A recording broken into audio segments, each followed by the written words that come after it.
क्या सूरज अपने आईएएस बनने का सपना हमेशा के लिए खत्म कर देगा?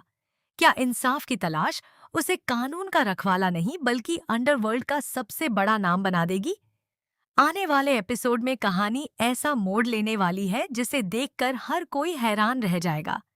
1 साल के लंबे लीप के बाद सूरज की जिंदगी पूरी तरह बदल चुकी होगी। वह इंसान जिसने कभी देश की सेवा करने और न्याय दिलाने का सपना देखा था, अब उसी व्यवस्था के खिलाफ खड़ा नजर आएगा। आरव की दर्दनाक मौत और अपने पिता की बर्बाद हुई जिंदगी ने सूरज को अंदर तक तोड़ दिया है।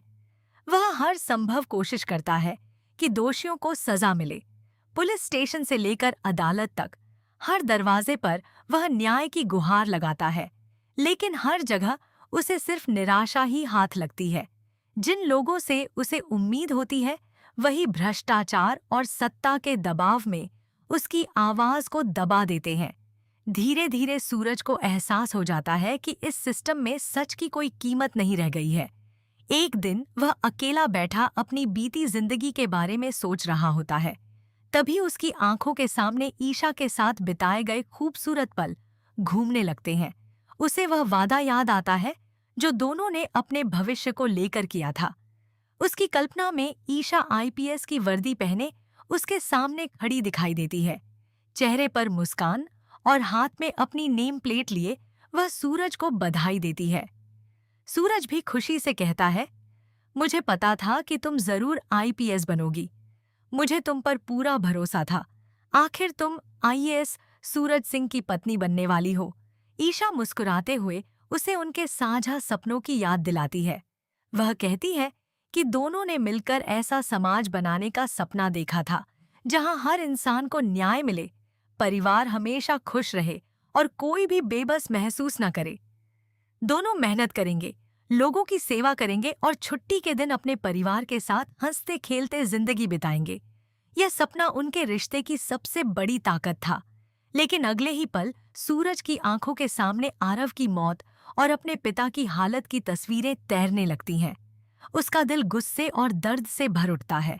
उसे महसूस होता है कि उसके सारे सपने बेकार साबित हुए। वह न अपने परिवार की रक्षा कर सका और न ही अपने प्रियजनों को इंसाफ दिला पाया। इसी गुस्से में सूरज अपने आईएएस बनने से जुड़ी हर निशानी को खत्म कर देता है। वह अपनी नेम प्लेट तोड़ देता है और उन सभी यादों को आग के हवाले कर देता है जो कभी उसके उज्जवल भविष्य का प्रतीक थीं। यह सिर्फ कुछ सामान जलाना नहीं होता, बल्कि उसके सपनों, उम्मीदों और पुराने जीवन का अंत होता है। इसके बाद कहानी में सबसे बड़ा मोड़ आता है। सूरज अपने पद से इस्तीफा देने का फैसला करता है। वह भगवान शिव के मंदिर पहुंचता है और उनके सामने प्रण लेता है कि अब वह इस भ्रष्ट व्यवस्था से उसी की भाषा में मुकाबला करेगा। वह प्रार्थना करता है कि उसे इतनी शक्ति मिले जिससे वह अपने पिता और आरव के साथ हुए अन्याय का बदला ले सके और हर दोषी को उसकी सजा दे सके। यहीं से सूरज की नई जिंदगी की शुरुआत होती है। अब वह कानून पर भरोसा करने के बजाय खुद फैसला करने लगता है। जो लोग गरीबों का हक छीनते हैं, अत्याचार करते हैं या अपराध के बल पर दूसरों को दबाने की कोशिश करते हैं, सूरज उनके खिलाफ खड़ा हो जाता है। धीरे धीरे उसका नाम पूरे इंदौर में फैलने लगता है। लोग उससे डरने भी लगते हैं और कुछ लोग उसे गरीबों का मसीहा भी मानने लगते हैं। देखते ही देखते वह शहर के सबसे ताकतवर गुंडा, साम्राज्य का सबसे बड़ा चेहरा बन जाता है। अब सबसे बड़ा सवाल यही है कि जब 1 साल बाद ईशा आईपीएस ऑफिसर बनकर वापस आएगी, तब उसका सामना इसी बदले हुए सूरज से होगा। क्या कानून की वर्दी पहन चुकी ईशा अपने ही प्यार के खिलाफ कार्रवाई करेगी? क्या वह आरव की मौत के पीछे छिपे असली अपराधियों का पर्दाफाश कर पाएगी?